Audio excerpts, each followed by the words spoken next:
Leia! Hindi ba binalaan na kita na wag mong papakialaman ng mga gamit ko? At kapag may dumating para magpagamot, ang sabihin nyo bumalik na lamang pag-uwi ko, di ba? Ang pagiging babaylan ay itinadhana, Leia. Kung hindi yun para sa'yo, hindi mo yun makukuha kahit na ano pang gawin mo. Hindi yan totoo! Hindi mo na matatakasan ang tunay na nangyayari, bata. Dahil mas malakas pa rin ako sa'yo! Diyan ka nagkakamali! Leia, anong gagawin mo? Gagawin ko ang dapat kong gawin!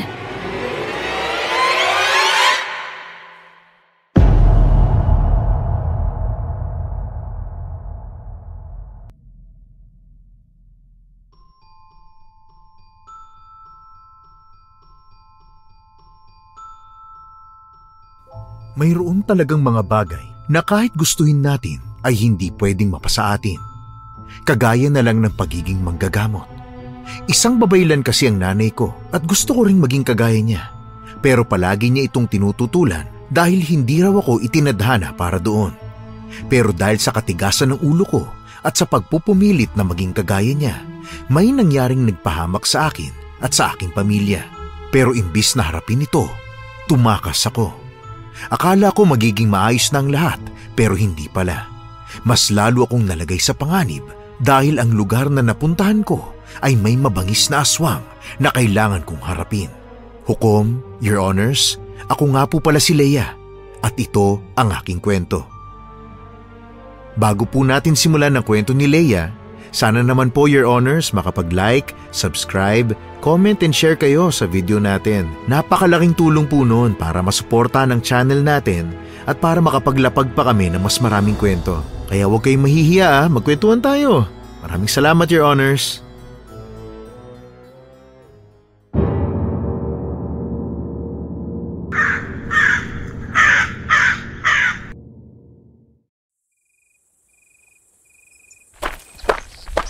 Ate Leia, saan ka naman galing? Kanina ka pa hinahanap ni nanay eh. Magpapatulong yata siya sa'yo. Nako, sermonan ka na naman nun kapag nakita ka. Oo na, tara na, umuwi na tayo. Ay, papagalitan ka ni nanay. Bahala ka dyan. Tsaka hinahanap ka din ni Kuya Anton. Sabay daw kayong aakyat sa bundok bukas para magtanim ng palay. Oo, alam ko yon. Bilisan na natin, baka pag-initan na naman ako ni nanay eh. Pag-iinitan ka talaga nun. Kanina ka pa wala eh. Saan ka ba kasi galing?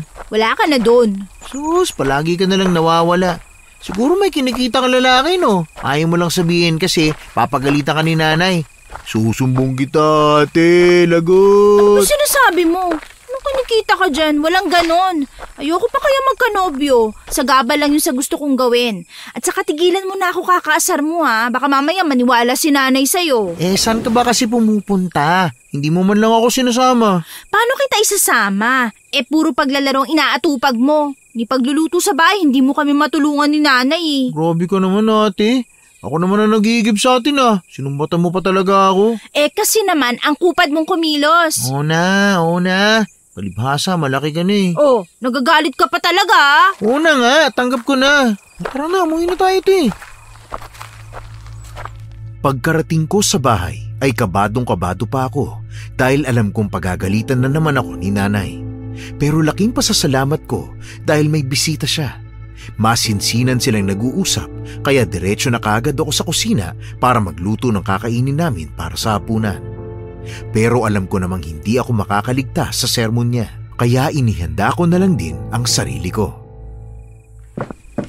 Ate, yari ka. Umalis na yung bisita ni nanay. Ihanda mo na yung sarili mo. Sige, asarin mo pa ako. Sige tumawa ka pa. Yari ka talaga. Leia! Saan ka na naman ba galing? Kanina pa kita hinahanap pa.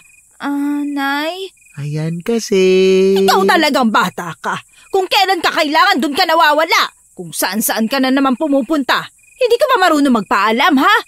Parang wala kang kasama dito sa bahay, ah. Yan ang bagay sa'yo. Aray, Nay, masakit po. Bitawan niyo po ang tenga ko, Nay, aray. Naku, kulang pa yan. Gusto mo bang paluin pa kita, ha? Si nanay naman. Hindi na naman po ako bata eh. Aray, Nay, masakit po. Tama na. Hindi ka na bata. Pero kung umasta ka, para kang bata. Saan ka ba pumupunta, ha? Kung kailan ka kailangan dito sa bahay, saka ka nawawala. Sa bundok po. Bundok? Ano naman namang ginagawa mo doon?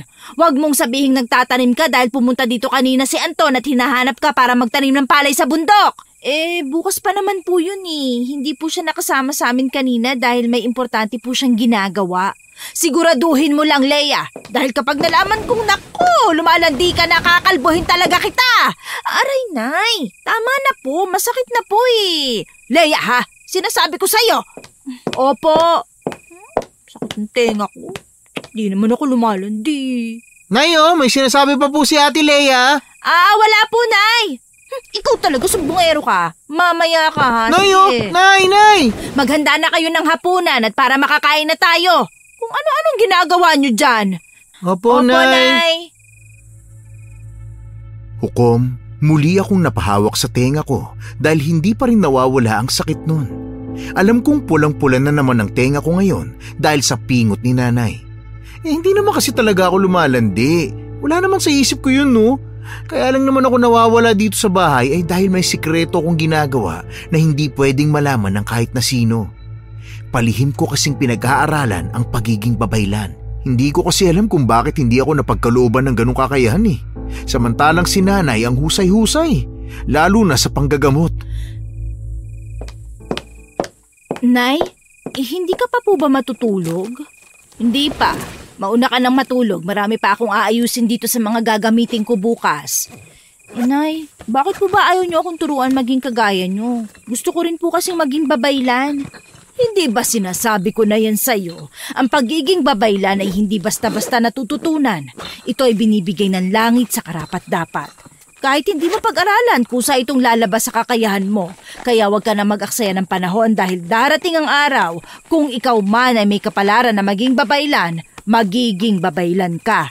Pero Nay, kaya ko rin naman pong gawin ang ginagawa niyo eh. Oo nga. Alam ko namang kaya mo eh. May tiwala ako sa'yo. Pero kahit na anong gawin mong pagsasanay, kapag hindi para sa'yo, hindi magiging maganda ang kalalabasan. Natahimik na lang ako dahil sa sinabi ni Nanay. Ayan ang paulit-ulit niyang sinasabi sa akin sa tuwing sinasabihan ko siyang gusto kong maging babaylan. Gusto ko rin namang makatulong sa ibang tao. Gusto kong maging kagaya niyang magaling na manggagamot. Kaya kahit alam kong ikagagalit ni Nanay, ay palihim ko pa rin inaaral ang mga ginagawa niya. Kinabukasan ay maaga akong nagising dahil ginising ako ni Nanay. May importante yata siyang pupuntahan dahil madaling araw pa lang ay naggayak na siya. Leia, ang kapatid mo ha? Kayo na muna ang bahala dito. Uuwi din naman ako mamayang gabi. Kapag may nagpagamot, sabihin niyo bumalik na lamang bukas dahil wala ako. Opo, Nay. Leia ha? Huwag niyong papakialaman ang mga gamit ko. Opo, Nay. Huwag po kayong mag-alala. Sige na po, huwag niyo na rin po kalimutan ang pasalubong sa amin ni Janjan ha? Oo, sige. Hindi ko kalilimutan ang tinapay niyo. Paalam, Nay. Ingat po kayo. Ate, saan pupunta si Nanay? Oh, ba't nagising ka agad? Ang ingay niyo po eh. Saan ba pupunta nga si Nanay? Sa bayan yata, bibili ng mga kailangan niya. Alam mo naman, ang layo ng bayan dito sa atin. Bakit hindi na naman niya ako sinama? Magiging sagabal ka lang kay Nanay. Mabuti nang dito ka na lang sa bahay at tulungan mo ko. Pero gusto ko sumama kay Nanay eh. Hindi nga pwede. May pasalubong naman siya sa atin pagbalik niya eh. Ha? Totoo po ba yan, ate? Oo, kaya wag ka na mag-inarte dyan. Bumalik ka na sa higaan mo, matulog ka na ulit. Maghapon po bang mawawala si Nanay? Siguro. Bakit? Wala lang. Magpapaturo ako ng karate kay Kuya Anton eh. Hindi ka nan matuturuan. Magtatanim kami ng palay eh. Sus, magtatanim ka? Sigurado ka, ate? Baka naman kikitain mo ulit yung nobyo mo. Gusto mong batukan kita? Wala akong nobyo, no? Sus, hindi ako naniniwala. Ate Leia, babantayan kita ngayon. Bantayan mo. Nang makabalik si Janjan sa higaan, ay pumunta naman ako sa kwarto kung saan ginagawa ni Nanay ang mga ritual kapag may nagpapagamot sa kanya. Inilibot ko ang paningin sa mga ito. Hindi pwedeng hindi ko manahin kay Nanay ang mga to. Siguradong magiging kagaya niya rin ako. Magiging mahusay din akong manggagamot pagdating ng araw. Nang tuluyan ng sumikat ang araw, ay kaagad akong nag-asikaso para pumunta sa bundok. Ano, Leia? Tara na? Sandali, bibilinan ko lang ang kapatid ko. Ate, huwag ka na pong mag-alala sa akin. Kaya ko naman po yung sarili ko eh. Alam ko, gusto ko lang sabihin sa'yo na huwag kang kung saan-saan pupunta. Ang bahay ang bantayan mo at huwag rin puro laro ang atupagin mo, ha? Opo, Ate Lea. Bakit ba kasi ayaw mo pang isama si Janjan sa bundok? Hindi pwede, Anton. Alam mo namang walang bantay ang bahay eh. Baka mamaya may mawala sa gamit ni nanay. Yari talaga kami. Sus, huwag kang mag-alala, ate. Walang mawawala sa mga gamit natin dyan sa bahay. Takot lang nila sa akin. Tama!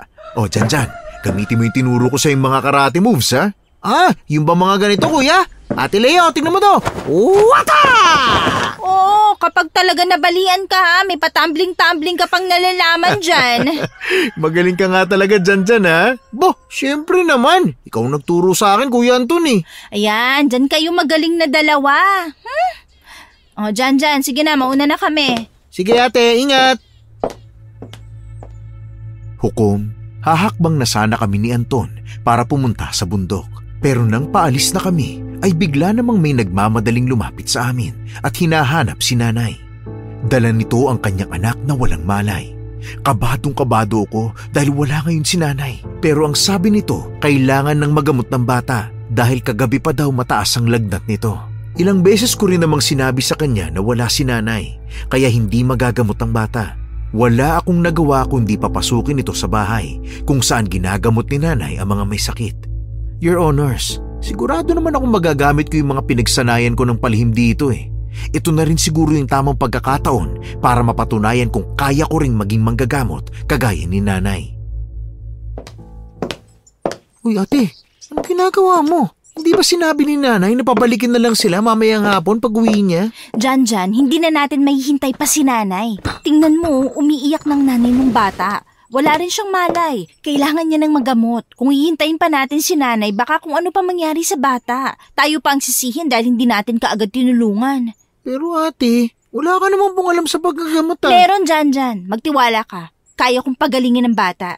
Huy, Lea, sigurado ka ba dyan? Baka may mangyaring masama sa bata, ha? Kaya ko to. Magtiwala lang kayo sa akin. Para saan pang anak ako ni nanay kung hindi ko rin naman mamanahin ang galing niya sa panggagamot, di ba? Nandun na nga tayo ate, pero ang sabi ni nanay, ipinagkakaloob ng langit kung karapat-dapat ka ba talagang maging babaylan. Dyan, paano ko malalaman kung itinadhana ako ng langit kung hindi ko susubukan manggamot? Hindi rin naman natin pwedeng pabayaan na lang ang bata na yan. Nandito na siya, oo. Alam mo, Janjan, hayaan mo na lang siguro yung ate Lea mo. Alam naman niya siguro yung gagawin niya eh. Nag-aalala ako kuya eh. Hindi talaga magandang kutob ko sa gagawin niya. Magtiwala ka. Kaya kong pagalingin ng bata. Huminga muna ako ng malalim bago lumapit sa bata na nakahiga. Dala ko ang ilang mga halamang gamot. Nang hawakan ko ang bata ay sobrang taas pa rin ng lagnat nito. Kaya pinakuha ko si Janjan ng maligamgam na tubig, pati na rin bimpo para punasan ang katawan nito. Nang matapos ko yung gawin, ay nagdikdik ako ng mga halamang gamot. Tinunaw ko yung sa langis at pilit na pinainom sa bata. Nag-alay din ako dito ng dasal na palaging ginagawa ni nanay tuwing patapos na siya sa panggagamot. Nang matapos ako ay umiti ako sa nanay nito. Hinawakan ko ang noo ng bata at laking pasasalamat ko nang bumaba na ang lagnat nito. Pero hindi pa rin siya nagigising. Pwede nyo na ho siyang maiuwi. Ang mahalaga po bumaba na ang kanyang lagnat. Doon na lamang siya magpahinga sa bahay nyo. Ang galing mo ate. Napababa mo nga yung lagnat niya. Sabi ko naman sa'yo kaya ko yun. Tapos kuwang-kuha mo rin yung mga ginagawa ng nanay mo ah. Kaya nga ate, paano mo yung nagawa? Palihim ako nagsasanay at pinag-aaralan ko din ang mga ginagawa ni nanay. Akala ko nga hindi ko magagawa eh. Mabuti na lang nagamot ko yung bata. Pwede ka na talaga maging babaylan kagaya ni Aling Julie. Alam nyo, gustong-gusto ko din talaga manggamot ng mga may sakit. Gusto ko kasing makatulong sa ibang tao. Pero si nanay naman na may ayaw. Mabigat na tungkulin daw kasi yun. Totoo naman ang sinasabi ni Aling Julie. Buhay kasi ang nakataya sa panggagamot mo. Kapag nabigo kang magamot sila, ikaw ang babalikan ng pamilya nila. Kaya nga Ate Lea, baka po sinasabi lang ni nanay na hindi ka itinadhana ng bathala dahil baka ayaw niyang maging babaylan ka. Kagaya niya. Mabigat kasing responsibilidad nun. Hindi niya rin naman ako mapipigilan eh. Gusto ko maging kagaya niya. Kahit na anong mangyari, magiging babaylan ako. Susuportahan ka namin sa kahit anong gusto mo. Ipakita na lang kaya natin kay nanay na kaya mo talagang manggamot ng may sakit. Kagaya kanina. Kahit hindi ka itinadhana ng bathala at ng mga tala, kagaya ng sinasabi niya. Tama, papatunayan ko.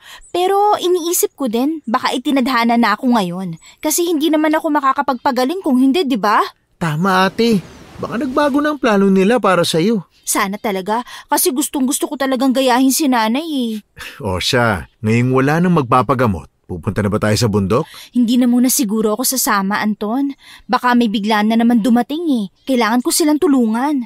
Sige, ikaw bahala. Sasabihan ko na lang si Mang Kaloy na hindi ka muna makakatulong sa pagtatanim ng palay. Sige, salamat ha. Sayang din yung kikitain mo dun, Ate Lea. Alam ko, pero mas kailangan ako ng mga taga-baryo. Mababawi ko pa naman yun bukas eh. Makakapagtanim pa rin naman ako. O paano, mauna na ako ha? Salamat ulit, Anton ha. Bye, Kuya Anton. Pag uwi mo mamaya, turuan mo ko ulit ng mga karate, ha?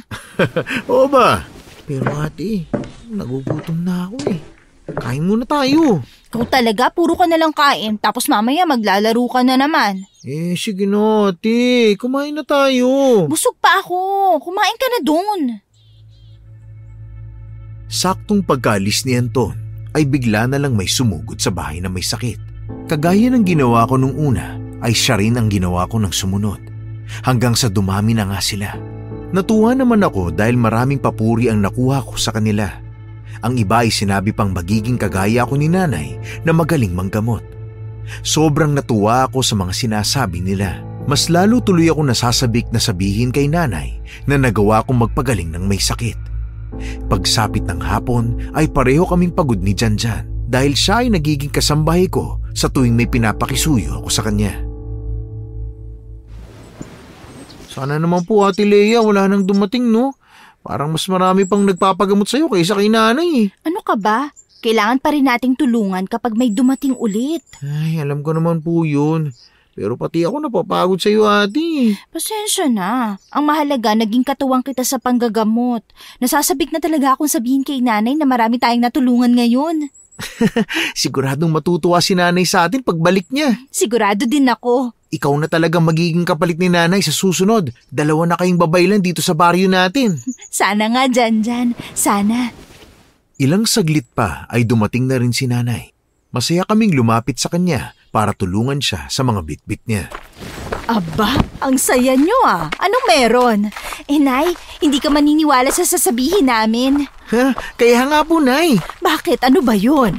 May mga natulungan po kami kanina. Napagaling ko po sila, Nay. Siguro po nagbago na ang tadhana ko. Baka nakita nilang gusto ko talaga, kaya magiging kagaya mo na ako, Nay. Anong sabi mo? Oh, Nay, ayos ka lang po ba? Bakit po napahinto kayo sa paglalakad? Nay, nabigla ka rin oh. Ako rin po kasi hindi makapaniwala na nagawa ko yun. Nay, pwede na ako maging kagaya mo. Pwede na rin ako manggamot. Ilan ang ginamot nyo? Nasa 5 po yata. Bakit po? Leia, hindi ba binalaan na kita na wag mong papakialaman ng mga gamit ko? At kapag may dumating para magpagamot, ang sabihin nyo bumalik na lamang pag-uwi ko, di ba? Bakit hindi kayo nakinig? Nay, hindi po ba kayo masaya na may natulungan ako? Gustong-gusto ko po talagang makatulong sa inyo, pati na rin sa mga taong may sakit na kailangan mapagaling. Leia, kailan ka ba makikinig sa akin, ha? Hindi nga para sa iyo ang pagiging babaylan. Bakit ba pinapipilitan mong sarili mo? Mapapahamak ka lang dahil sa ginagawa mo eh. Pero may napagaling po ako, Nay. Alam po yun ni Anton at Janjan. Nakita po nila kung paano ko napagaling ang mga may sakit. Bakit hindi po kayo masaya para sa akin, Nay? Opo, Nay. Nakita ko po. Hindi mo alam kung anong ginagawa mo. Paano kung may nangyaring masama sa mga ginamot mo? Paano mo ipapaliwanag yun sa mga pamilya nila? Wala naman po nangyari sa kanila eh. Gumaling pa nga po sila eh. Sa ngayon wala. Pero bukas, mamaya, hindi natin alam kung ano nangyayari sa kanila ngayon. Leia naman! Bakit ba ayaw mong magtiwala sa akin, Nay? Anak niyo ako. Maging masaya naman po kayo para sa akin. Gusto ko pong makatulong. Hindi sa walang tiwala ako sa'yo. Hindi kasi pwedeng pinagpipilitan mo. Ilang beses ko nang sinabi sa'yo na hindi para sa'yo ang pagiging babaylan. Pero Nay, gusto ko maging kagaya mo. Gusto ko rin makatulong sa ibang tao. Ilang beses ko po bang dapat nasabihin yun sa inyo? Alam ko, anak. Alam na alam ko, Leia. Pero hindi nga pwede. Dahil mapapahamak lang ang gusto mong tulungan dahil hindi ka tinadhana ng bathala at ng mga tala. Pero bakit hindi, Nay? Babaylan ka! Anak mo ako! Bakit hindi ako pwede? Hindi ko rin alam. Pero mabuti nang hindi ka itinadhana dahil mabigat na tungkulin ng pagiging babaylan. Hindi mo kakayanin ang mga ginagawa ko. Kaya mamuhay ka na lamang ng payapa at walang responsibilidad na dinadala. Nay naman, intindihin niyo naman po ako. Bakit ba kasi ayaw niyo ako suportahan? Naiintindihan kita, Leia. Alam ko kung anong gusto mo. Bata ka pa lang at ramdam ko na gusto mo ring maging kagaya ko. Pero ilang beses ko pang dapat na ipaalam sa'yo na hindi ka pwedeng manggamot. Baka nga po tama si nanay. Baka po hindi ka talaga sa panggagamot. Pero gusto kong makatulong. Maraming ibang paraan para makatulong sa ibang tao. Marami kang pwedeng gawin. Kaya yun na lang ang gawin mo. Nay naman, huwag ka nang makulit. Sundin mo na lang ako para hindi ka mapahamak. Opo. Habang patuloy kaming nagtatalo ni nanay sa labas ng bahay, ay bigla na lamang may sumugod sa amin. Galit na galit ang mga ito at tinuturo ako at pinagmumura. Wala akong nagawa kundi ang umiyak at magtago sa likuran ni nanay habang sinisisi nila ako dahil namatay ang kanilang mga mahal sa buhay na kanina lang ay napagaling ko. Ngunit ang iba naman ay lumubha ang karamdaman. Hindi ko alam kung anong mararamdaman ko. Kahihiyan at higit sa lahat, pagsisisi. Ilang beses na nagmakaawa si nanay sa kanila na wag akong saktan. Maging si Janjan ay umiiyak na rin. Pero wala silang nagawa. Ang iba ay binabato pa kami ng kung ano-ano. Kahit ilang beses na kaming nagmamakaawa sa kanila, ay hindi nila kami pinapakinggan. Huwag niyong saktan ang anak ko! Ako na lang! Nay, hindi ko po sinasadya. Hindi ko po alam. Pumasok kayo sa loob ng bahay. Bilisan niyo! Ako nang bahala dito! Ate, tara na, bilisan mo! Pero si nanay, bilisan niyo na! Sabi ko naman sa'yo, ate! Pero gumaling sila, di ba? Nakita mo naman. Napagaling ko sila. Hindi ko alam kung ano nangyari. Oo, nakita ko nga. Pero paano namang may nangyaring masama sa kanila? Imposible. Hindi ko din alam. Tama naman yung ginawa kong paggagamot sa kanila. Hindi tayo titigilan ng mga taga-baryo dito, Ate Leia. Anong gagawin natin? Leia? Leia? Anong nangyayari? Bakit ang daming tao sa labas ng bahay niyo? Galit na galit sila sa'yo. Si nanay, nasan si nanay? Nasa labas. Pilit na kinakausap yung mga tao. Ano ba nangyayari? Si Ate Leia kasi, yung mga ginamot niya kanina, lumubha ang karamdaman. Tapos ang iba ay namatay pa. Kaya galit na galit sila ngayon kay Ate Leia at gusto rin siyang patayin. Ha? Paano naman nangyari yun? Napagaling mo kanina yung batang may sakit, di ba? Hindi ko din alam kung ano nangyari. Imposible naman kasi may mangyaring masama sa kanila. Ginamot ko lang sila. Hindi ko intensyon saktan sila at lalong lumala ang sakit nila. Leia, kailangan mong umalis ngayon sa baryo. Hindi ka na pwedeng manatili dito. Papatayin ka nila. Pero, Nay, saan ako pupunta? Wala naman akong pupuntahan eh. Kapag hindi ka nakinig sa akin, papatayin ka nila. Wala na tayong oras. Nay, wala po akong pupuntahan. Sa bundok! Saan mo naman ako patutulugin doon? Puro palayan doon, Anton. Hindi yun ang tinutukoy ko. Sa bundok ng Kalbaryo. Yung kinatatakutan nilang bundok. Uy, Anton naman eh. Alam mo naman palang kinatatakutan. Doon mo pa papupuntahin si Ate Leia. Wala kang ibang mapupuntahan ngayon. Dahil sigurado akong hahanapin ka nila hanggang sa mapatay ka. Pero kapag doon ka pumunta, hindi ka nila susundan doon dahil nga alam nilang nakakatakot doon. Pero ayoko doon. Maraming aswang sa bundok na yun, di ba? Ayoko nga mamatay dito tapos doon pa ako mapapatay. Hindi naman tayo sigurado kung totoo ba ang kwento nila. Pero hanggat maaga pa, umalis ka na. Hindi ka nila pwedeng abutan dito sa bahay nyo. Baka bigla na lang nilang pasukin to eh. Bilisan mo na. Dito ka dumaan sa likuran. Mag-iingat ka. Sandali, Ate Leia! Gusto ko sumama. Huwag mo akong iwan dito. Hindi, maiwan ka dito, Janjan. Pero Nay, si ate lang mag-isa. Wala siyang kasama. Hindi niya rin kaya ang sarili niya. Maraming mababangis na hayop sa gubat. Nay, hindi. Ate, dali mo na lang tong buntot pagi. Kung sakali mang may makita ka dong aswang, patayin mo sila gamit ito. Ay, ito rin yung asin at bawang. Susunod kami sa'yo kapag naging maayos na dito ang lahat. Huwag kang mag-alala, magiging maayos din ito. Mag-iingat ka. Nay, patawad po. Hindi ko po sinasadya. Bilisan mo na. Opo, mag-iingat din po kayo dito ha. Anton, ikaw nang bahala kila nanay ha. Oo naman. Uy, Leia, mag-iingat ka ha. Sunod-sunod na tumulo ang luha ko nang makalabas ako ng bahay. Rinig ko pa rin ang galit na sigawan ng mga tao sa labas ng bahay namin. Kaagad na akong tumakbo patungo sa bundok na sinasabi nilang maraming aswang. Totoo ang sinabi ni Anton. Wala nga akong ibang mapupuntahan maliban sa bundok na yon. Dahil ang bundok na yon ay kinatatakutan ng mga tao dito sa amin. Wala ni isang nangahas na umakyat doon dahil naniniwala silang hindi na sila makakabalik pa. Dala ko lamang ang gasera namin sa bahay. Naglalakad ako sa madilim na gubat. Nakakaramdam ako ng takot dahil hindi itong unang beses na umakyat ako dito. Ni hindi man lang ako nakapaghanda ng gagamitin ko kung sakali mang may maengkwentro ako na mababangis na hayop. Habang patuloy akong naglalakad ay bigla na lamang akong nakarinig ng kaluskos sa hindi kalayuan. Mahigpit kong hinawakan ang buntot paging dala ko at pilit na minamata ang paligid. Sino ka? Magpakita ka sa akin! Huwag kang magtago! Lumabas ka! Anong ginagawa mo rito sa gubat? Ang lakas ng loob mong pumunta sa lugar na to ng hating gabi ah. Hindi mo ba alam na maaari kang mamatay dahil sa kapangahasan mo? Sino ka? Lumabas ka sa pinagtataguan mo! Huwag kang duwag! Hindi mo gugustuhin makita ako, bata. Nasaan ako? Anong lugar to? Umakyat ka ng bundok nang hindi mo alam kung anong lugar ang tinatahak mo. Tumakas lang ako. Tumakas? At sino naman ang tinatakasan mo? Wala ka ng pakialam doon. Magpakita ka sa akin. Hindi ka tao. Ibang boses mo eh. Eto, maayos na ba?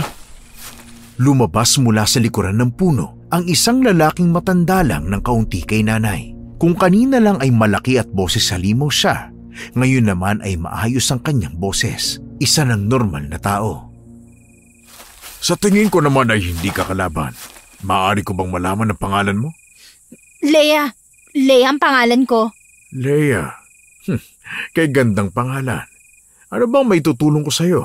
Tila'y nawawala ka sa kagubatang ito. Wala. Hinahanap ko ang bundok ng Kalbaryo. Totoo bang may mga aswang doon? May nakikita ka ba sa paligid? Kung wala, ayan na ang sagot sa tanong mo.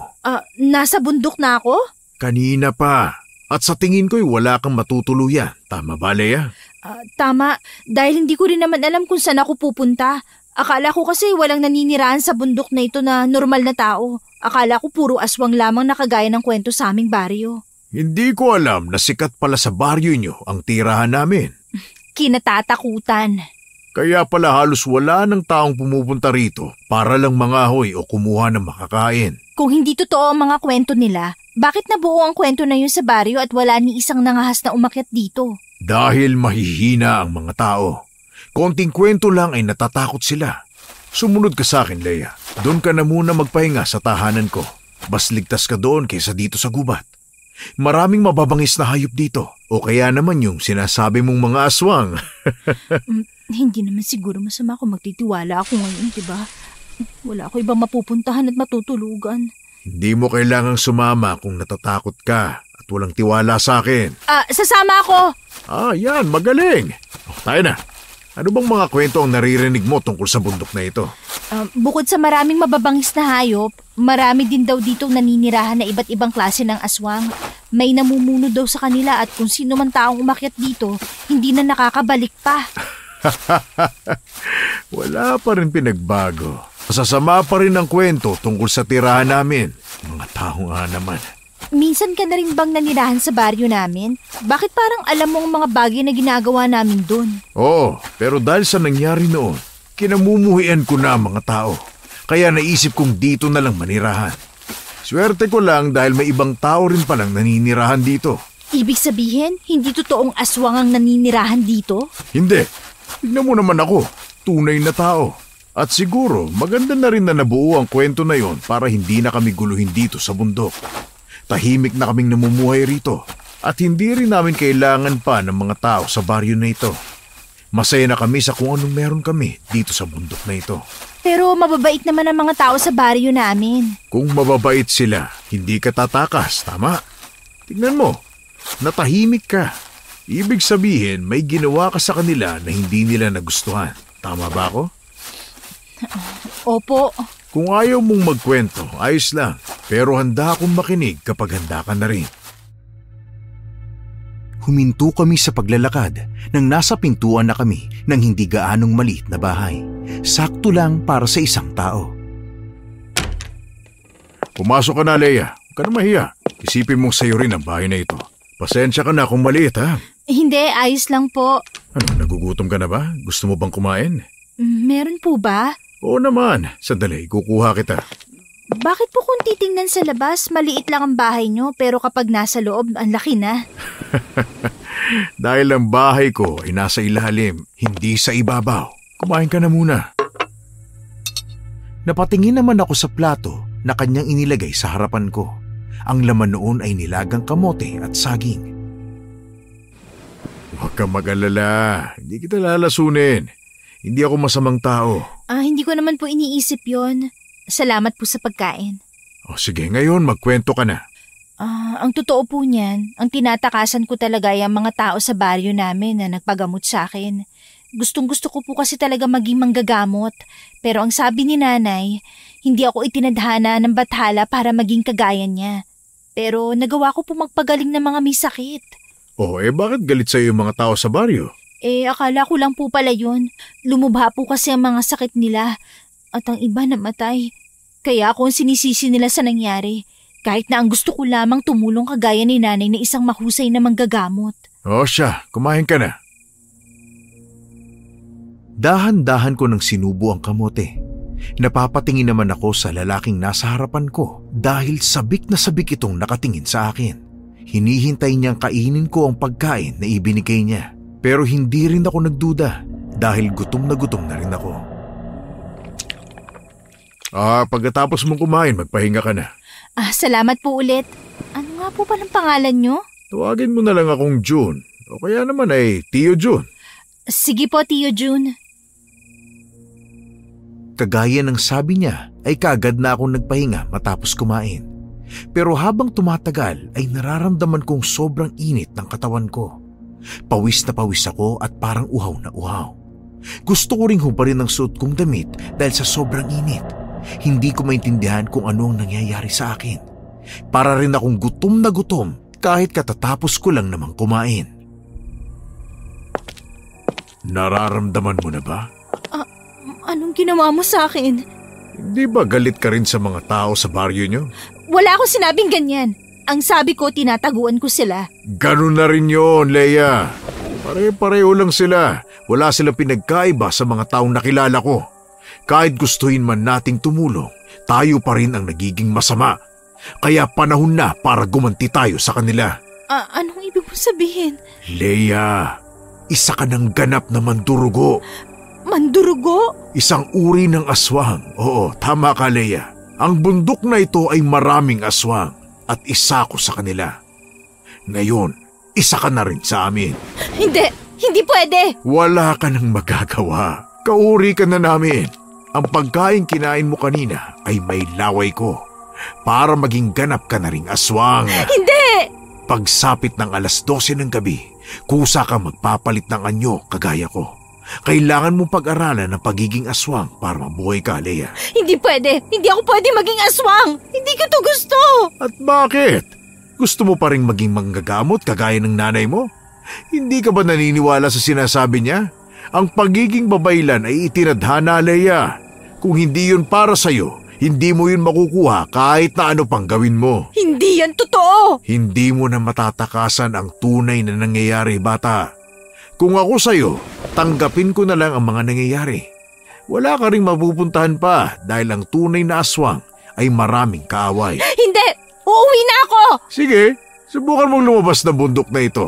Tingnan lang natin kung bubuhayin ka pa nila kapag nalaman nilang isang aswang ka na. Galit na nga sa'yo dahil sa ginawa mo. Mas lalo pa silang magagalit sa'yo kapag nalaman nila ang tunay mong pagkatao.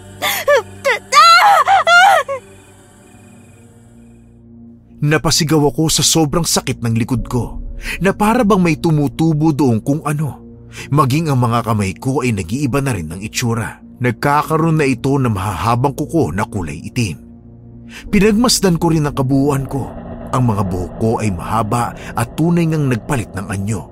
Nang ibuka ko ang bibig ko ay bigla na lamang lumabas ang mahaba kong dila na akala mo ay espada. Ano? Ayaw mo pa rin bang maniwala sa nangyayari, Leia? Ano to? Bakit nag-iba ang boses ko? Dahil isa ka ng aswang. Nakakaramdam ako ng gutom. Halika, sundan mo ako. Anong gagawin mo? Wala akong gagawin sa'yong masama. Tuturuan kita kung paano humuli ng mga hayop na pwede mong kainin. Hindi! Ayoko! Ayaw mo? Di bahala ka dyan, mamatay ka sa gutom. Hindi! Di ako pwede maging ganito. Ayoko nito.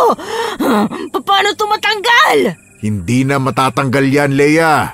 Mananatili yan sa'yo habang nabubuhay ka. Hindi!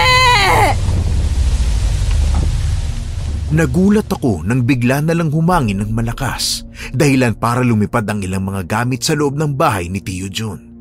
Maging siya ay natumba dahil sa hangin na yun, nakusa na lamang lumabas mula sa aking bibig. Ano nangyayari? Mukhang hindi ka pang karaniwang manturgo, Leia. May taglay kang lakas na hindi karaniwan sa isang aswang na kagaya mo. Hindi ko to gusto. Ibalik mo na ako sa dati kong anyo. Makakabalik ka sa anyo mo kahit kailan mo gusto. Pero ang pagiging aswang mo ay hindi na maaalis sa pagkatao mo kahit saan ka pa man pumunta. Paano? Kailangan mo munang kumain. Hindi ka mapapakali hanggat hindi ka nakakakain ng hayop o tao. Hindi. Ayokong kumain ng tao. Kung ayaw mong kumain ng hayop o tao, madali kang mamamatay. Mabuti nga mamatay na lang ako kesa makita ko nila nanay na ganito ang itsura ko. At sa tingin mo ba, pananatilihin ka pa nilang buhay kapag nakita nilang ganyan ka? Hindi, Leia. Papatayin ka rin nila kagaya ng ibang kalahi natin. Hindi niyo ako kalahi. Isa ka na sa amin, Leia. Sa ayaw mo at sa gusto. Hukom, umiiyak pa rin ako nang iwan ako doon ni Tio Jun. Hindi ko alam ang gagawin ko dahil takot na takot pa rin ako. Kahit hindi ko man tingnan sa salamin kung ano ba talaga ang itsura ko, ay alam kong nakakatakot yon at hindi ako makikilala. Dahil tinitingnan ko pa lang ang mga kamay at paa ko, ay hindi na ako ito. Maging ang likuran ko ay ang bigat sa pakiramdam na parang may buhat-buhat akong isang sakong palay dahil sa malalaking pakpak ko. Nang kumalma ako, bigla na lamang akong bumalik sa tunay kong anyong tao. Nakahinga ako ng malalim pero hindi pa rin mawala ang gutom at uhaw na nararamdaman ko. Ayaw ko rin namang mamatay dahil gusto ko pang makita sila nanay at Janjan. Pero hindi ko rin kayang kumain ng hayop o tao, lalo na't buhay. Ilang minuto lang ay may lumapit sa aking bata at hinihila ako nito palabas ng bahay ni Tio Jun. Paglabas ko ay nagulat ako nang makita ang iba't ibang uri ng aswang na tumatakbo ng mabilis papunta sa gubat. Napatingin ako sa bata nang magpalit ito ng anyo na kagaya ko at lumipad ng mabilis pataas. Kaagad din naman akong nagpalit ng anyo at sumunod sa kanya. Aaminin kong ang sarap sa pakiramdam ng lumipad. Pero nang makita ko kung saan sila papunta ay kaagad akong kinabahan. Pagmasdan mo kung paano kami kumukuha ng pagkain dahil ito rin ang gagawin mo. Ang bibilis nilang lumipad. Leia, subukan mong kainin ang baboy ramo na ito. Hindi ko po kaya. Kayanin mo. Kapag natikman mo na ang kanyang dugo, ay hahanap-hanapin mo na ito. Kahit nalabag sa loob ko, ay lumapit pa rin ako sa baboy ramo. Hindi pa man ako ganun kalapit, ay bigla na lang lumabas ang dila ko para sipsipin ang dugo nito. Nang matikman ko yon ay para akong nabuhayan ng loob. Ibang lakas ang naidulot nito sa akin. Nang mawala na ang buhay ng baboy ramo, ay kaagad akong lumapit doon at walang alinlangan na ginaya ang batang nasa harapan ko. Kinagat ko ito sa leeg at kinain. Isang oras ang nakalipas ay bumalik na ako sa bahay ni Tio Jun. Ang kaninang uhaw at gutom ay bigla na lamang nawala at para akong nakaramdam ng kakaibang lakas. Ngayon, madali na lang para sa iyo ang pang-araw-araw mong pagkain. Uuwi na ako sa amin. Ikaw ang bahala. Huwag kang magsisisi kapag may nangyaring hindi maganda sa iyo dahil ang mga tao ay madaling makaamoy ng isang aswang. Hindi ka na katulad ng dati, Leia. Pero hindi ako pwedeng manatili lang dito. Bakit hindi? Walang mananakit sa iyo dito hanggat nandito ka sa tirahan namin. Pamilya na ang turing namin sa iyo dahil isa ka na sa amin. Pero paano sila, Nanay? Siguradong hinahanap nila ako. Huwag mo silang alalahanin. Makikita mo pa rin naman sila. Bukas na bukas ay ituturo ko naman sa iyo ang hayop na mag-iiba sa panlasa mo. Mas masarap at mas sariwa. Ihanda mong sarili mo dahil pagsapit ng gabi, tayo ay aalis na kasama ang iba nating kalahi. Saan po tayo pupunta? Basta magpahinga ka na. Sinunod ko ang utos niya. Kaagad na rin ako nagpahinga dahil pakiramdam ko ay pagod na pagod ako sa ginawa ko buong maghapon. Kinabukasan, nang magising ako ay maingay na sa paligid. Paglabas ko ng bahay ni Tio Jun ay kaagad bumungad sa akin ang mga taong abalang-abala sa kanilang mga ginagawa. May ilang nagsisibak ng kahoy, may ibang nagluluto at kung ano-ano pa na akala mo ay may malaking piging na magaganap. Nang makita ko si Tio Jun ay kaagad akong lumapit sa kanya para magtanong. Tio, ano pong ginagawa nila? May handaan po ba? Meron. Magkakaroon ng handaan mamayang gabi. Pero bago yun, may pupuntahan muna tayong lahat. Saan po? Malalaman mo rin.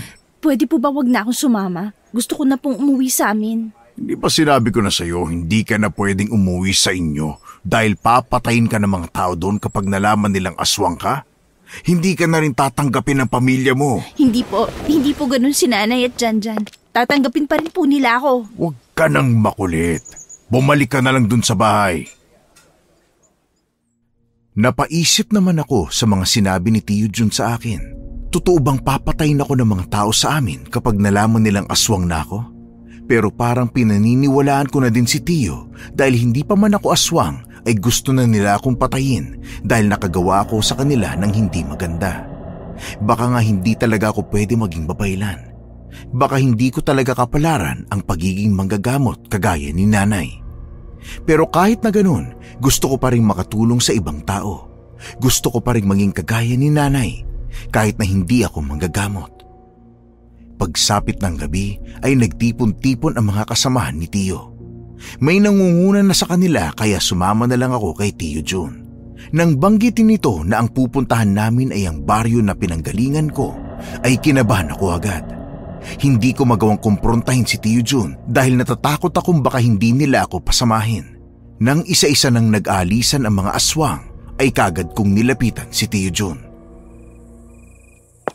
Yo, bakit hindi mo sinabi sa akin na sa baryo namin tayo pupunta? Dahil alam kong hindi ka papayag. Gusto mo bang mamatay doon? Halos lahat ng kalahi natin ay pupunta. Mapabata, matanda o kahit na ano. Tio, hindi natin sila pwedeng galawin. Mga tao sila, wala silang laban. At sinong nagsabi sa'yong hindi pwede? Ang mga taong yun ay kalaban natin. Sila ang dahilan kaya tayo naging ganito. Pagkain natin sila, Leia. At papatayin rin nila tayo kapag nakita nila ang tunay na anyo natin.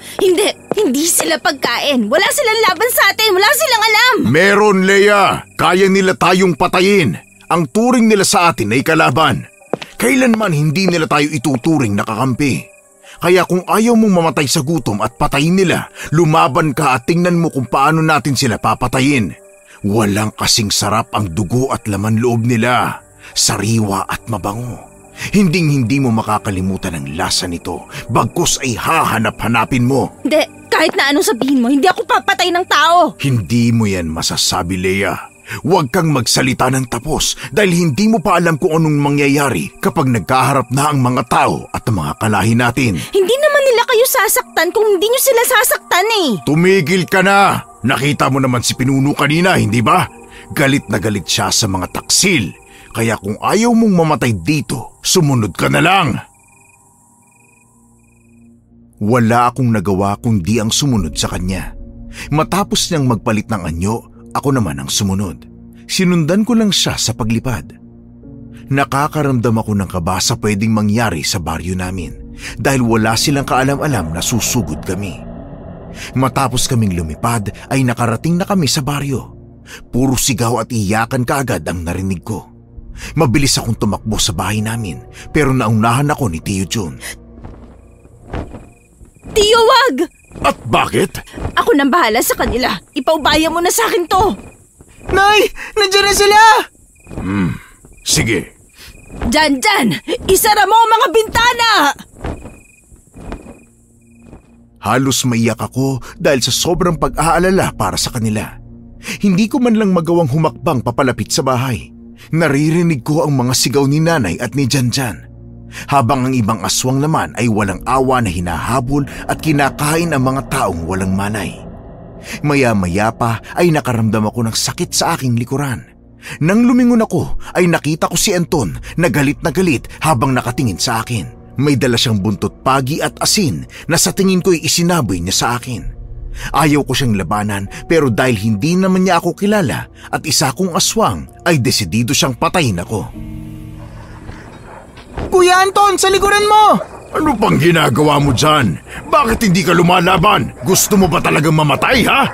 Janjan! Huwag kang lalabas ng bahay! Hayaan mo na kami dito! Akong kalabanin niyo! Huwag kayong mandamay ng walang laban! Anton, mag-iingat ka! Hindi ko alam kung anong gagawin ko. Naguguluhan na ako. Ayaw ko silang labanan. Hindi ko kayang saktan si Nanay at ang kaibigan ko. Habang nag-iisip ako ng magandang gawin, ay bigla na lang sumugod sa akin si Nanay. May hawak siyang buntot pagi at handa akong hampasin. Mabilis akong lumipad pa itaas para hindi niya ako masaktan. Napatingin naman ako kay Anton at Tio Jun na patuloy pa rin nag-aaway. Dahil hindi naman mataas ang niliparan ko, naabot pa rin ako ng asin na isinaboy sa akin ni Nanay. Napasigaw ako sa sobrang hapdi na akala mo ay nasusunog na ang aking balat. Ayaw ko silang labanan, pero ayaw ko ring mamatay. Wala din naman akong magagawa dahil isa na akong aswang. Kaya kahit labag sa loob ko ay mabilis akong sumugod kay Nanay. Gamit ang mahaba kong dila ay mabilis kong itong ipinulupot sa kamay ni Nanay na may hawak na buntot pagi. Nang magawa ko yun ay dahan-dahan na akong lumapit sa kanya. Malakas kong ipinagaspas ang dalawa kong pakpak, dahilan para mapaupo siya sa sahig. Nang malapit na ako sa kanya, ay siya namang pagdating ni Janjan at hinampas ako sa likod ng buntot pagi na sa sobrang lakas ay sigurado akong nag-iwan yun ng malaking sugat. Janjan! Huwag ang nanay ko! Pumasok ka na sa loob ng bahay. Hindi, Nay. Lalaban tayo. Kaya ko siyang labanan. Janjan, tulungan mo ako! Sabuhin mo siya ng asin! Mga walang ya kayong aswang! Nanay! Si Kuya Anton! Hindi ko alam kung anong meron sa buntot pagi ni Nanay dahil mas malakas ang epekto nun sa akin kaysa sa paghampas ni Janjan sa akin kanina. Dahil sa sobrang sakit nun ay napahiga na ako sa lupa. Hindi ko na rin magawang lumipad dahil ang pakpak ko ay napunit na. Nang makita ko si Janjan na papalapit sa akin ay kinabahan na ako dahil may daladala siyang asin. Walang awa niyang isinaboy yun sa akin kaya napasigaw na naman ako dahil sa sobrang sakit. Kahit na ang dami ko ng sugat ay pinilit ko pa rin tumayo. Napatingin naman ako kay Anton, kay Nanay at kay Tio Jun. Pinagtutulungan nila si Tio Jun at pinipilit nilang mapatay. Hawak-hawak ni Anton ang kutsilyo habang si Nanay naman ay ang buntot pagi. Nang aktong sasaksakin na ni Anton si Tio Jun ay mabilis na napasigaw si Tio dahilan para mapatigil silang dalawa. Tinawag kasi ni Tio Jun si Nanay sa pangalan nito. Nagtataka naman ako dahil hindi ko kailanman nabanggit ang pangalan ni Nanay sa kanya. Kuya Jun? Ako nga. Aling Julie, baka nililin lang ka lang niya. Patayin na natin yan, baka tayo pang patay niya. Hindi. Huwag mo siyang sasaktan. Kapatid ko siya. Magkapatid sila ni Nanay? Ah! Ha! Tama na! Sige pa, Janjan. Kaunti na lang, mamamatay na siya. Hampasin mo pa! Tama na. Nay, Janjan. Kilala mo ako? Janjan, huwag kang magpapaloko sa kanya. Julie, ako ito, si Jun, ang kuya mo. Pero, paano? Aling Julie! Hindi ko alam kung anong nangyayari, pero hinang-hina na talaga ako. Puno na ng sugat ang katawan ko. Nakahiga na lang ako ngayon sa lupa sa sobrang sakit ng nararamdaman ko. Ilang minuto lang ay napasigaw si Janjan nang makita niya ang anyong tao ko. Ate? Leia? Anong nangyari sa'yo? Ate! Ate! Hindi ko sinasadya! Kuya Jun, anong ginawa mo sa anak ko? Anak mo si Leia? Papatayin kita! Wala akong ginawa sa kanya.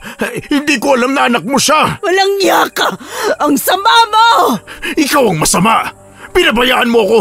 Ikaw lang ang pamilyang meron ako, pero hindi mo ko naipagtanggol. Hinayaan mo akong patayin ng mga tao. Wala akong alam noon. Hindi ko kasalanan ng kasalanan ginawa mo. Kaya wag mong isisi sa akin na nangyari sa'yo. Pero kung tumulong ka para kumbinsihin ang mga tao, hindi nila ako itatakwil. Sinumpa ka, Kuya Jun. Wala akong magagawa sa sumpa sa'yo. Kasalanan mo yon. Kung ganun, wala nang dahilan para buhayin kayo. Lalo mo lang pinapatunayan na dapat ka lang manatili sa bundok dahil wala kang puso. Maging sarili mong pamilya nais mong saktan. Dahil yun sa ginawa niyo sa akin. Huwag mong idamay ang mga anak ko. Tayong dalawang maglaban. Huli ka na, dahil si Leia ay kaisa na sa amin. Kaya hindi mo na siya anak. Hindi! Anyo ko lamang ang nagbago pero hindi ibig sabihin nun sasama na ako sa inyo. Wala kayong awang pumapatay ng mga tao. Leia, kahit na anong gawin mo, walang magbabago sa realidad na ang mga taong ito ay gusto tayong patayin. Wala silang awa sa mga kagaya natin. Habang nag-uusap kaming lahat, ay bigla na lamang kaming dinumog ng mga taga-baryo. Galit na galit sila nang makita ako, at mas lalo pa silang nagalit nang bigla na lamang nagpalit ng anyo si Tio Jun at mabilis na lumipat pa itaas. Gusto nilang patayin na rin si Tio Jun kasama ako. Bukod kasi sa may ginawa ako sa kanilang masama, ay nakita rin nila ako na nagpalit ng anyo kanina. Habang si nanay naman ay pilit akong pinagtatanggol sa kanila at sinasabing hindi ko intensyon na saktan sila at makagawa ng mali. Pero kahit na ganun, gusto pa rin talaga nila akong patayin. Hanggang sa nainis na si nanay sa kanila. Hindi niyo magagalaw ang anak ko. Kung gusto niyo siyang patayin, ako muna patayin ninyo. Wala naman pong ginagawa sa inyo si Ate Leia. Gusto lang po niyang tumulong sa inyo. Wala po siyang kinalaman sa mga nangyari sa pamilya niyo. Pumasok na kayo sa loob ng bahay. Anton, protektahan mo ang mga anak ko kahit na anong mangyari. Opo.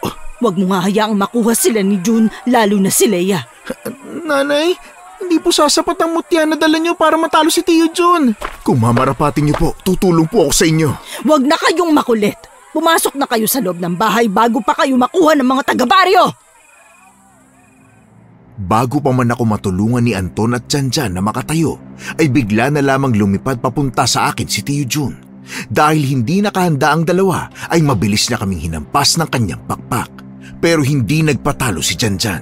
Tumayo siya at gamit ang kanyang buntot pagi ay mabilis niyang hinampas si Tio Jun. Pero lahat kami ay nagulat nang may dumating na mga aswang. Sa himpapawid, sa baba at kung saang-saang parte sa paligid namin. Patagal ng patagal ay padami sila ng padami. Maging ang mga taga-baryo ay nagulat din sa dami nila.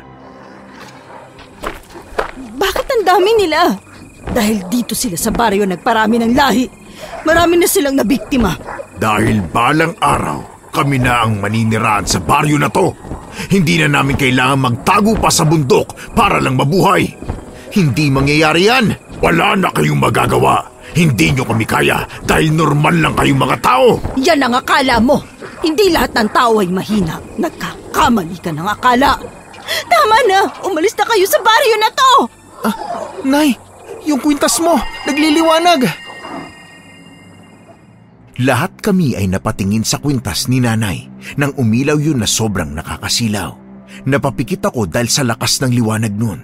Hanggang sa bigla na lang lumitaw sa kanyang harapan ang isang magandang babae. May mahaba itong buhok, puti ang damit at mapupungay ang mga mata. Kitang-kita na hindi siya isang normal na tao. Elizabeth. Hinihintay ko lamang na ibulong mo ang pangalan ko para matulungan kita. May engkantadang kaibigan si nanay. Paano nangyari yun? Sinasabi ko na nga ba eh. Ang lupit na manggagamot ni nanay.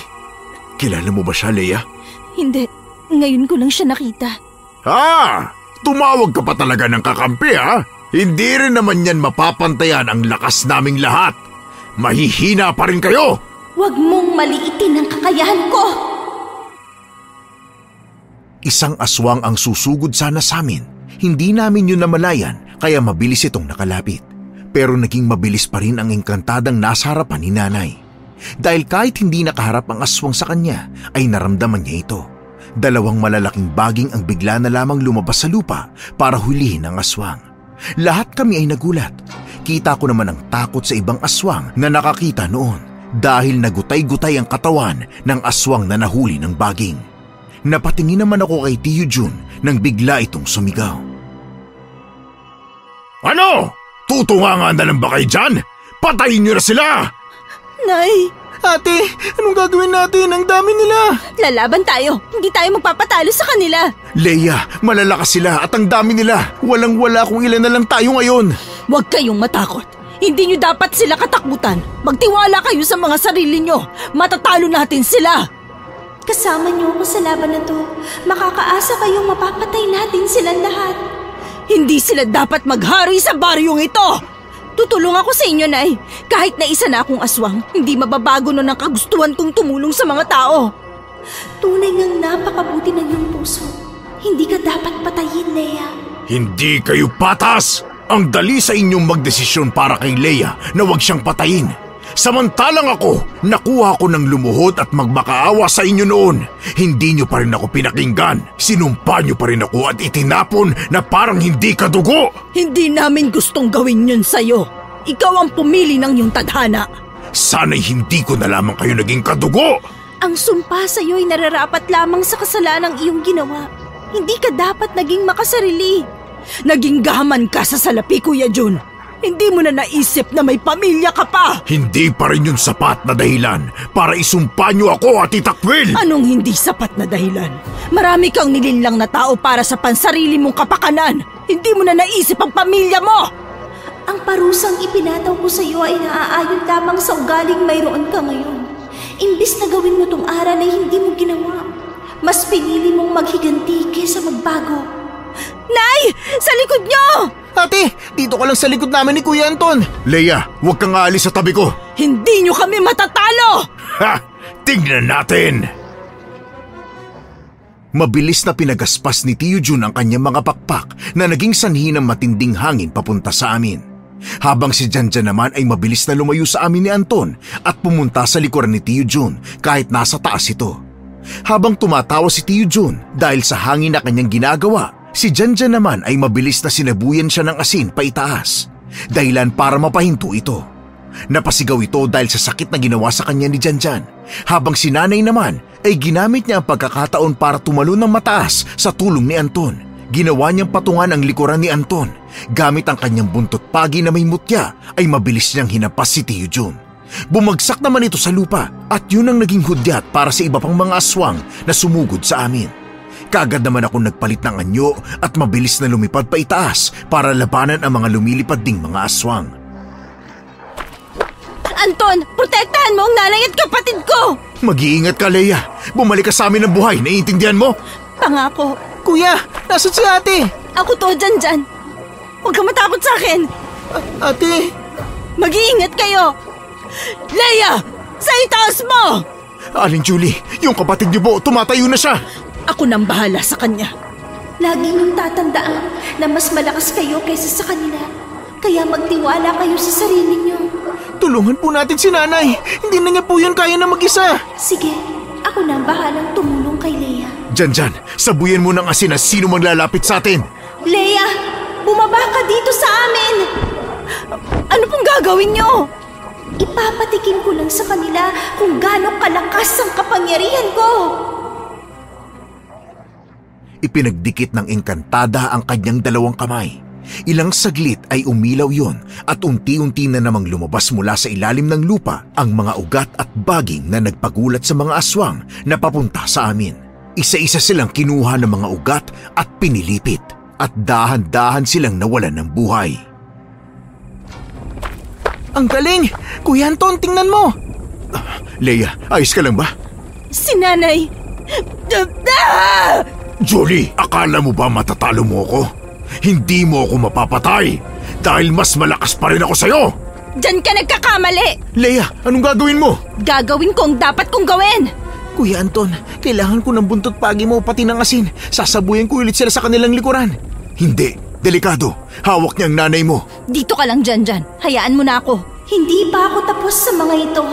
Iligtas niyo si Julie! Muli akong bumalik sa pagiging aswang at lumipad papalapit sa kanila. Kagaya ng ginawa kanina ni Tio Jun ay ganun din ang ginawa ko. Malakas kong pinagaspas ang dalawa kong pakpak at gamit ang mahaba kong dila ay naglakbay ito sa kinaroroonan ni Tio Jun. Natamaan siya sa kanyang dibdib dahilan para mabitawan niya si nanay. Kasabay nun ay sinabuyan siya ni Janjan ng asin at si Anton naman ay tumakbo para hampasin siya ng buntot pagi. Muli akong bumaba sa lupa at lumapit kay Tio Jun na ngayon ay hirap na.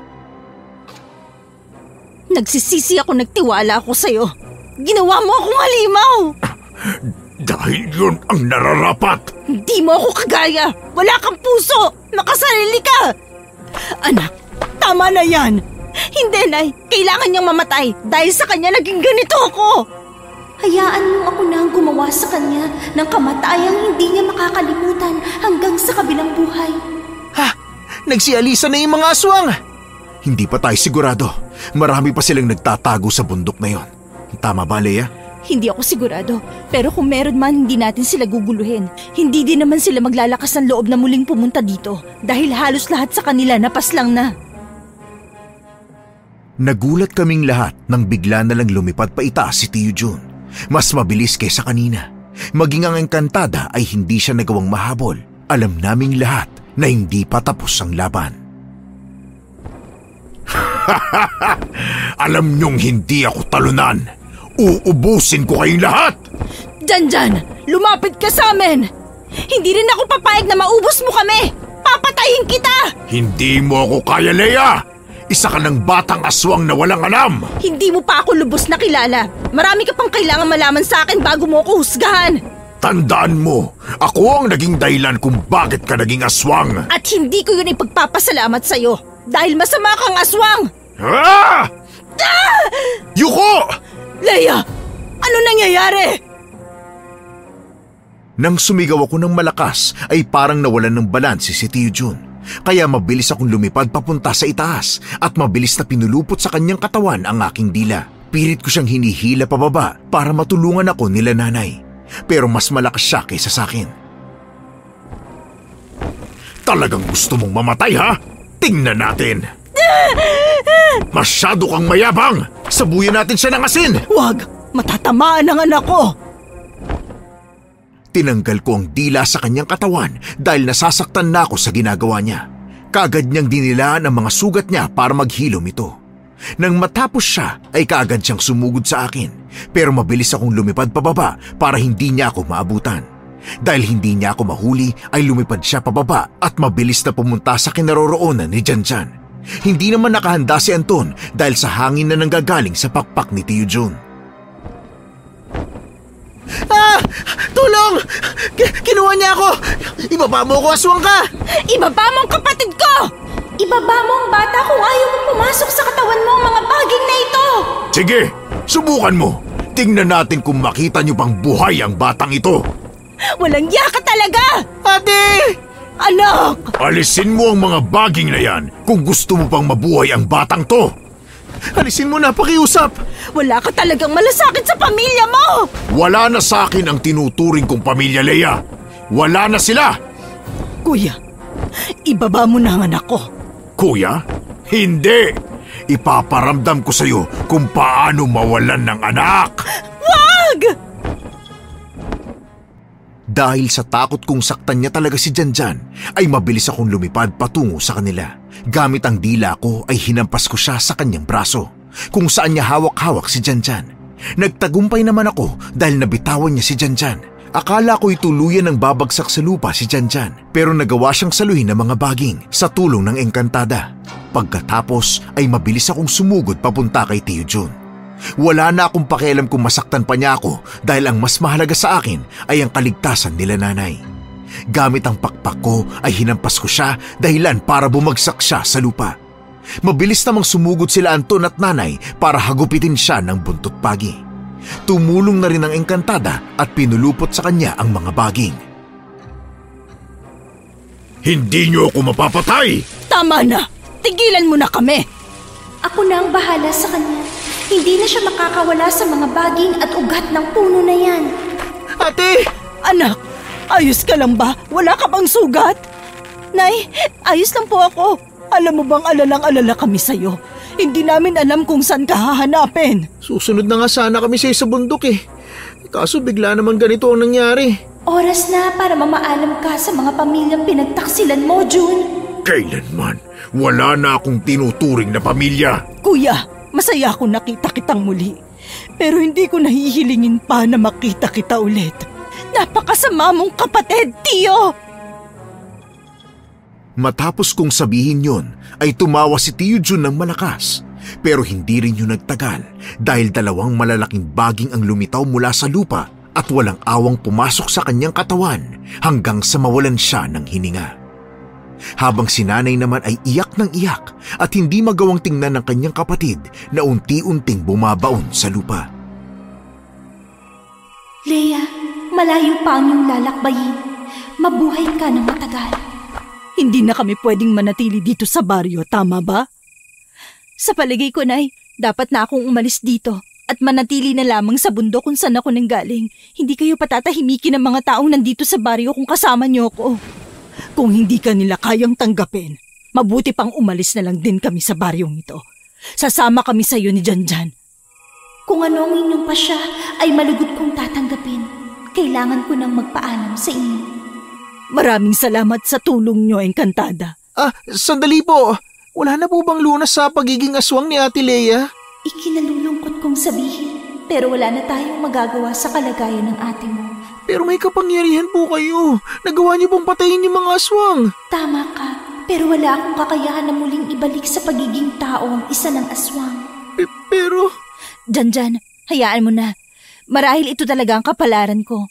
Tanggapin na lang natin. Pero ang sabi mo, gusto mong maging kagaya ni nanay, di ba? Paano ka na magiging mahusay na manggagamot para makatulong sa ibang tao? Marami pang ibang paraan para makatulong sa ibang tao, Janjan. Hindi lang pagiging manggagamot. Tama. Ako ay humahanga sa positibong pag-iisip, Leia. Tara na, kailangan na nating maghanda. Bukas na bukas aalis tayo sa baryong ito. Tutulungan ko na po kayo. Akala ko po Kuya Anton sasama ka sa amin eh. Kung pwede nga lang eh. Hindi na, Anton. Marami ka nang naitulong sa amin. Ayos lang po, Aling Julie. Masaya po akong makatulong sa inyo para ko na rin po kayong pamilya at nakatatangdang kapatid ni Leia at Janjan. Salamat ha. Kung wala ka ngayon, hindi ko alam kung paano ko mapoprotektahan sila nanay at Janjan. Walang anuman. Masaya akong makatulong sa inyo. Malaki na nga ang naitulong mo sa amin, Kuya Anton. Salamat ha. Ano ka ba? Wala yun. Mabuti na lang talaga nandyan ka, Anton. Kung wala, baka kung ano nang nangyari sa amin. Hindi talaga sapat ang salitang salamat lang. Sus, ayos lang naman po sa akin. Masaya po akong matulungan kayo. Kung nandito lang ngayon si tatay, siguradong papayagan ka nun manligo kay Ate Leia. Janjan, hindi naman namin gusto ang isa't isa at saka wala pa sa plano ko mag-asawa. Tama, magkaibigan lang talaga kami ng ate mo. Hindi halata. Para naman talaga kayong magnobyo eh. Lagi ba naman kayong magkasama kahit saan? Sabay kaming lumaki eh. Anong inaasahan mo? Oo na, Ate Leia. Masyado ka naman kumakatanggi eh. Hindi naman kasi totoo eh. O siya, sige na. Mag-asikaso na tayo. Nang makapasok kami sa bahay, ay kaagad kaming nag-ayos. Wala na kaming dahilan para manatili pa dito. Kahit na alam kong mahirap para kay nanay at Janjan na lumipat dahil napamahal na sila sa baryo at sa mga tao dito, ay wala silang magawa. Ilang beses ko na rin silang pinigilan pero buo na ang desisyon ni nanay. Ayaw na niyang manatili rito kung hindi rin lang ako makakasama. Nay, dadalhin mo pa rin ba itong mga gamit mo sa panggagamot? Oo, para kapag may sakit kayo, madali kayong gagaling. Kaya nga, Ate Leia.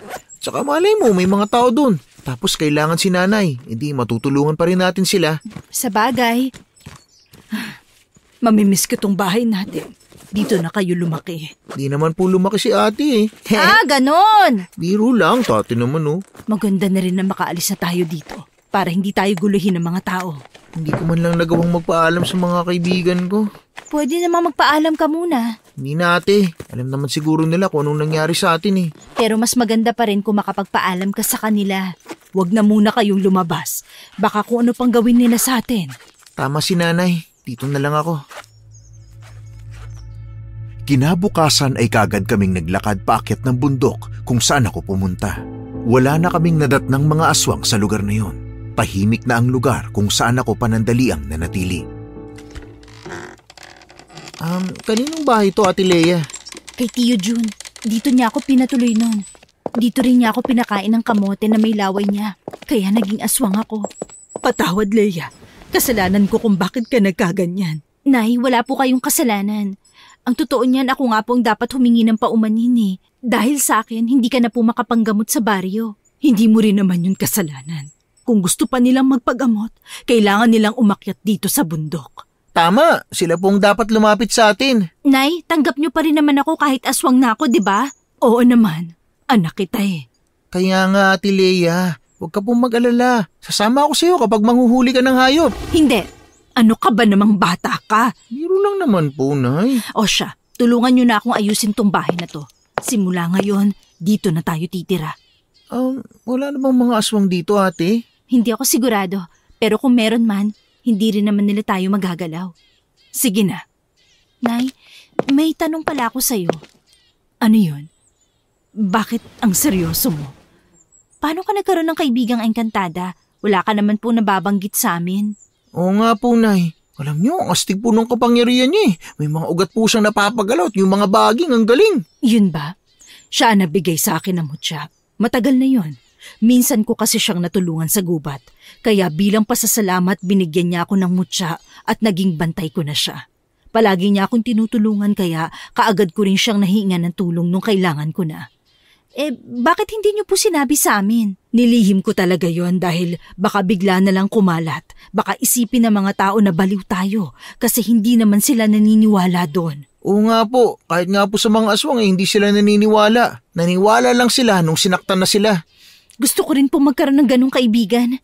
Sa lugar natin ngayon, marami kang pwedeng maging kaibigan. Mga elemento. Kaya nga po Agad na rin kaming nag-asikaso ng bahay. Hindi man kami perpektong pamilya, pero alam namin sa sarili namin na kaya naming makipagsabayan sa kahit na sino. Kahit na ganito ang nangyari sa akin, ay sobrang nagpapasalamat ako kay nanay dahil hindi niya ako iniwan. Makalipas ang ilang buwan, ay payapa na kaming naninirahan sa bundok. Masaya kami sa kung anong meron kami doon. Kapag gabi ay pinapabayaan ako nila nanay na pumunta sa gubat para manghuli ng hayop na pagkain ko. Minsan naman ay sila ang nagbibigay nito, kagaya ng manok at kung ano-ano pa. Minsan-minsan ay dumadalaw rin si Anton sa amin na may dalang mga pasalubong na galing sa bayan. May ilan rin naman nagpupunta sa amin para magpagamot. Pero yung malalakas na lang ang loob at gusto talagang gumaling. Aling Julie, may dala po akong mga delata rito. Nasaan po ba si Leia at Janjan? Nandito! Bakit? Oh, kamusta na pala ang baryo? Ayun, hindi pa rin nawawala ang usap-usapan tungkol sa inyo. Yung bahay po kaya namin doon, kuya. Ayun, nakatayo pa Janjan. Wala naman nangangas na pumasok sa bahay ninyo eh. Anton, salamat ulit. Salamat dito sa mga dala mo, ha? Walang anuman po yun. Uy, kuya, turuan mo ulit ako ng karate, oh. Oh, gusto mo? Oo naman po. Nagamit ko kaya yun nung nilabanan natin yung mga aswang. Sus! Oh, sige na, tuturuan na kita. Leia, tulungan mo ako magluto ngayon. Dito na natin pakainin si Anton. Sige po, Nay. O, ayusin mo na rin ang hapagkainan, ha? Nay, ayaw niyo po ba talagang bumalik sa baryo para manggamot? Tapos sasama ka. Hindi po. Sigurado po akong pagkakaisahan na naman kayo ng mga taga-baryo eh. Kaya dito na lang po ako. Kaya ko naman po dito mag-isa eh. Maraming tanim ng mga gulay at kung ano-ano pa. Ano ba, Leia? Dito na kami ni Janjan. Pupunta na lang sila dito kung gusto nilang magpagamot. Pero Nay, dahil sa akin naapektuhan na kayo. Hindi dapat ganun eh. Wala tayong magagawa doon kung ayaw nila sa atin. Kapag hindi ka nila tanggap, parang ganun na rin ang tingin nila sa amin. Pero pwede naman po kayong bumaba na lang doon. Kapag hindi niyo po ako kasama, hindi na nila kayo gagalawin. Hindi ka naman nakakasiguro dyan. Kagaya nga ng sabi ni Anton, pinag-uusapan pa rin tayo sa baryo hanggang ngayon. Nay naman, alam ko naman pong gusto niyo na ulit makita mga kaibigan niyo at makapanggamot ulit kagaya ng dati. Gusto ko nga yun. Pero hindi ko naman gugustuhin iwan kita dito. Nay, kagaya nga po ng sabi ko, kaya ko na po dito. Basta hindi. Huwag ka nang makulit, Leia, ha? Makakatikim ka sa akin ng pingot. Sige ka. Si nanay naman tinutulungan na nga eh. Hindi nga kasi. Tumigil ka na dyan. Kapag hindi ka kasama, hindi tayo bababa. Siya, oo na po. Hindi na nga, di ba? Wala na akong hihilingin pang iba. Masaya na ako sa kung anong meron kami ngayon. Ang dami kong natutunan sa nangyari sa akin. Una, huwag kagad magtitiwala sa taong kakakilala mo pa lang. Pangalawa, makontento sa kung anong meron ka. Pangatlo, maraming ibang paraan para makatulong sa kapwa-tao. Hindi ka man makatulong sa paraang una mong naisip tulad ng pagiging manggagamot, ay may iba ka pang pwedeng gawin. Marami ka pang pwedeng gawin. Nagsisilbing napakalaking aral nito para sa amin. At sana kahit papano ay makatulong din sa inyo ang kwento kong ito.